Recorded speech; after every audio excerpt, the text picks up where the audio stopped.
신명기서의 구조의 두 번째 시간입니다. 이 시간에는 신명기서의 특징 그리고 신명기서의 구조 이렇게 나누어서 말씀드리도록 하겠습니다. 먼저 신명기서의 특징입니다. 신명기서는 모세 설교입니다. 모세가 신명기서 설교를 마치고 죽습니다. 그래서 유언적인 설교라고 말할 수 있습니다. 그런데 신명기서는 설교이지만 그 언약서, 계약서 형식이 있어요. 신명기서 성경 전체가 하나의 계약서로 되어 있습니다. 그래서 모세 유언적 설교이며 언약서 형식을 이루고 있다. 이것이 신명기서의 특징입니다. 그래서 보면 먼저 역사적인 회고를 합니다. 그리고 율법 선포로 들어갑니다. 그리고 미래의 전망, 조망, 그리고 12지파를 축복하고 모세가 죽는 죽음까지를 다루고 있는 것이 신명기서입니다. 두 번째는 역사적 상황화와 오늘을 강조하는 것이 신명기서의 특징이다. 여러분, 출애굽의 역사를 지금 회고하는데 그 역사를 출애굽에서 기록한 그대로 소개하고 있지 않아요.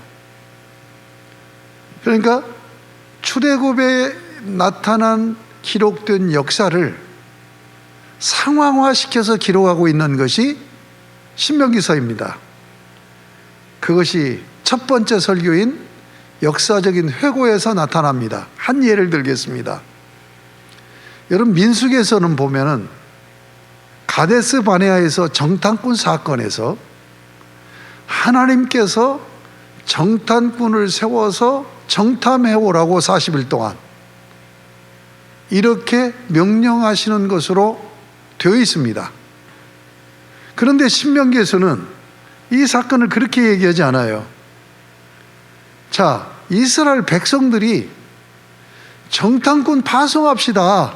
하나님 앞에 제의를 해서 모세가 하나님 앞에 요청을 해서 하나님께서 허락을 하신 것으로 그렇게 기록되어 있어요. 그러니까 정탐꾼을 보낸 것은 하나님의 주권이 아니라는 거예요. 이것이 바로 출애굽기 민수기 역사를 그대로 옮겨서 기록한 것이 아니라 신명기서에서 상황화해서 전개하고 있다 하는 것을 볼 수가 있습니다. 또 시내산 언약, 이 과거의 사건을 현재화해요. 그러니까 시내산 언약을 성경이 뭐라고 신명기서에 말하고 있냐면 시내산에서 우리가 언약을 맺었다라고 얘기해요. 그러니까 과거 자기 부모들이 언약을 맺을 때 거기에 나도 있었다라는 그런 역사의식이에요. 여러분, 성경에 나타난 이스라엘의 역사의식은 두 가지입니다. 하나는 유실론적 역사관이에요. 하나님의 섭리로 나타나는 게 역사다라는 거예요. 또 하나는 시제를 초월하는 역사관입니다.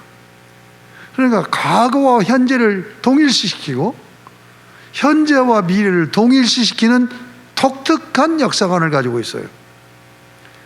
다시 얘기해서 무슨 얘기냐면 과거의 사건을 오늘 나의 삶으로 상황화시킨다는 얘기예요. 이 성경이 바로 신명기서입니다. 그래서 신명기서에서는 무려 오늘이라는 표현을 167회나 사용하고 있습니다. 그러니까 출애굽에서 시내산에서 언약을 맺고 약속의 땅 가나안 땅에 들어오는 모든 역사를 오늘 나의 삶에 어떻게 적용할 것인가 상황화해서 적용하기 위해서 신명기 말씀이 주어졌다는 얘기예요.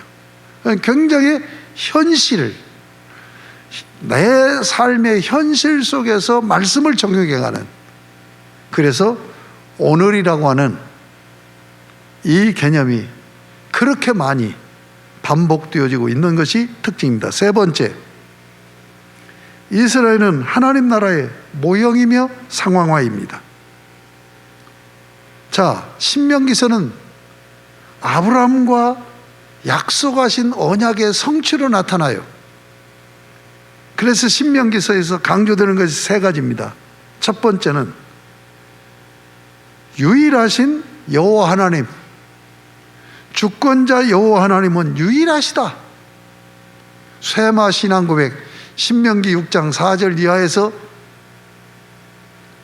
집중적으로 강조되고 있는데, 바로 여호와 하나님이 주권자로서 나라를 다스리는 나라, 이게 이스라엘 나라라는 거예요.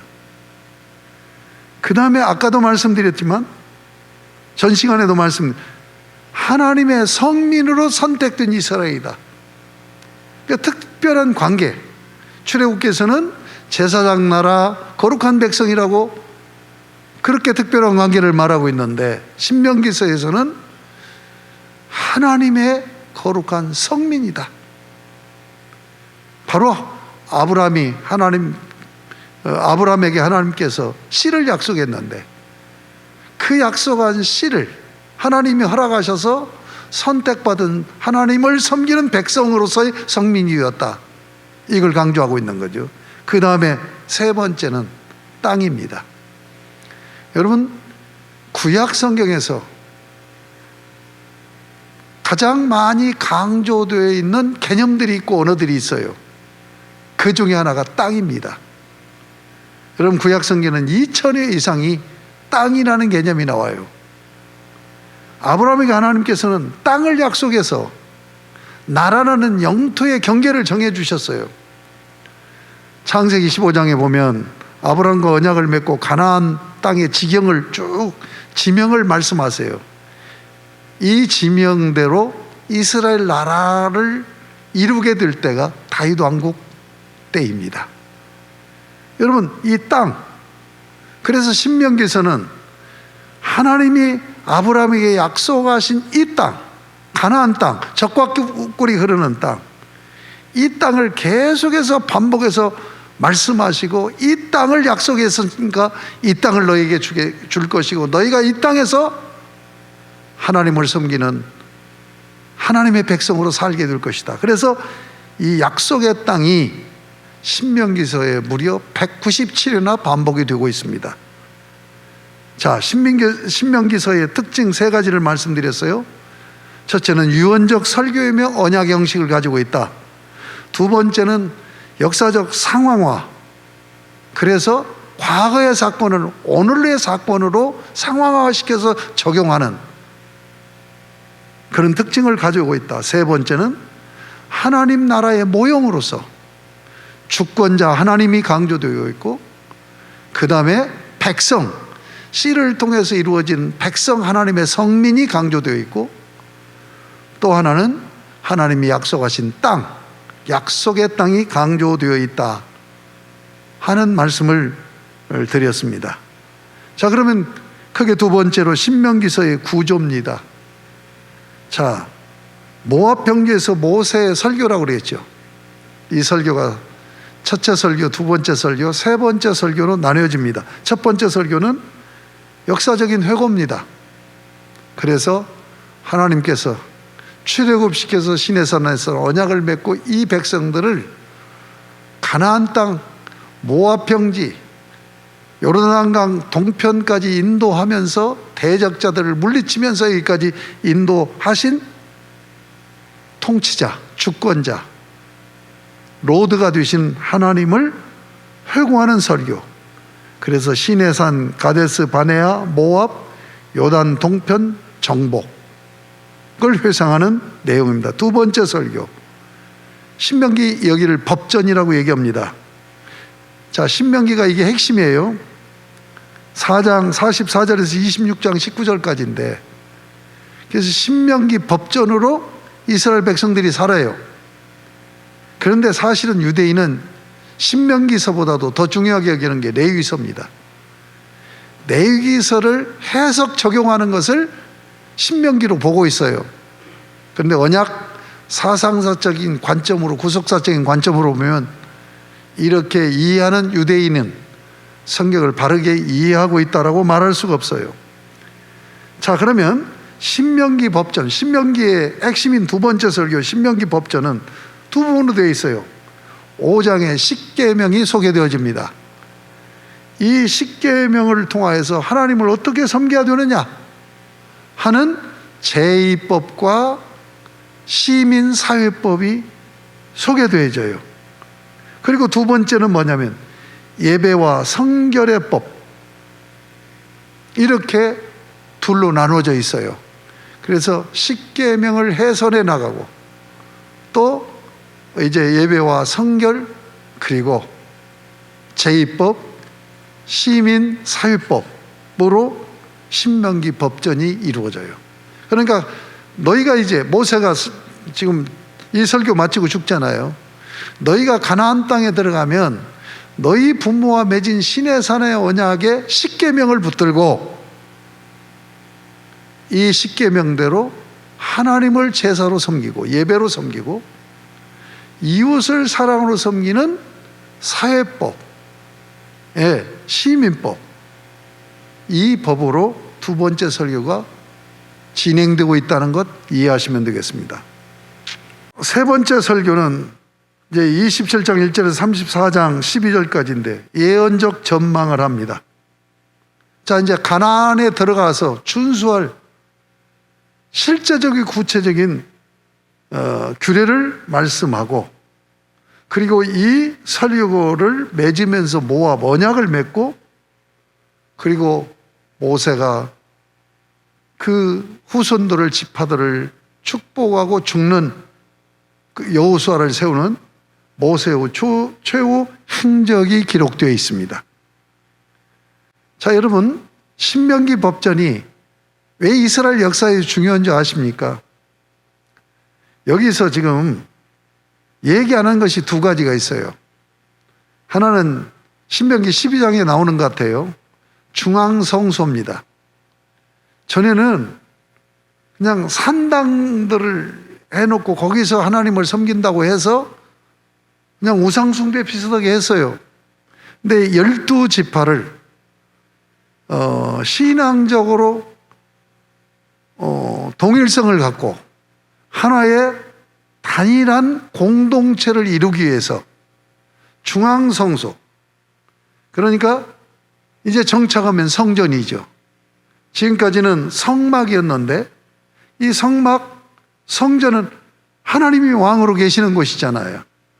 하나님이 왕으로 계시는 그곳에 와서 하나님을 배웁고 아련하는, 이게 예배죠. 이러면서 동일 종족을 이루는 이 신명기에서 중앙성소를 다루는 것이 굉장히 또 중요합니다. 또 하나 다루는 게 있어요. 그것은 뭐냐면 지도자, 왕에 대해서 말씀하고 있습니다. 왕은 어떻게 백성을 다스려야 되는가? 왕은 어떤 위치인가? 왕은 자기가 자기 주권으로 다스리는 왕이 아니에요. 하나님의 주권을 대신 맡아서 다스리는 정직이적인 사명을 감당하는 거예요. 자, 이 지도자에 대한 규례를 말씀하신 이 규례가 결국은 열왕기까지의 모든 역사의 근거가 되는 거예요. 표준이 되는 거예요. 그러니까 이 신명기 법전에서 이 왕들이 어떻게 했느냐 하는 것을 판단하는 기준이 돼서 열왕기, 그 이스라엘 왕들의 치세가 평가가 되고 있다는 얘기예요. 그래서 신명기가 이렇게 중요하다 하는 것을 아셨으면 좋겠습니다. 제가 신명기를 여러분들이 좀 쉽고 재미있게 읽게 하려고 도와드린다고 하는데 오히려 내가 강의하다 보니까 신학적인 내용들이 담겨져 있어서 여러분들이 더 어려워할 것 같은데, 그렇지만 제가 말씀드린 걸 계속 반복해서 듣고 들으면서 성경을 읽으면 신명기 말씀이 굉장히 입체적으로 다가올 것이고 잘 정리되고 쉽게 읽을 수 있으라고 기대가 됩니다.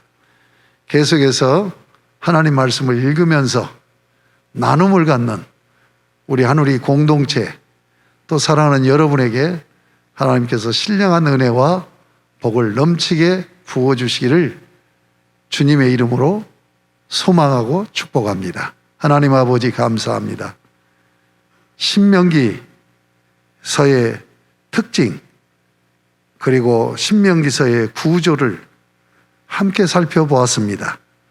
신명기의 중요성 때문에 신명기서를 이해하기 위해서 사전에 신학적인 입장, 신명기서가 어떤 특징을 가지고 기록되었는가를 이해하고 공부하는 것이 얼마나 중요한가를 알게 하시고, 그런 가운데서 구조적인 정리를 하면서 신명기서 말씀을 읽어나가며 신명기서가 우리 사랑하는 성도들의 성경이 되어지도록, 그래서 신명기에서 함께 하시는 임마누엘의 복, 그리고 신명기에서 약속하시는 은혜와 복을 넘치게 누리고 사는 우리 사랑하는 복된 백성들 되게 하여 주시옵소서. 예수님의 이름으로 기도드립니다. 아멘.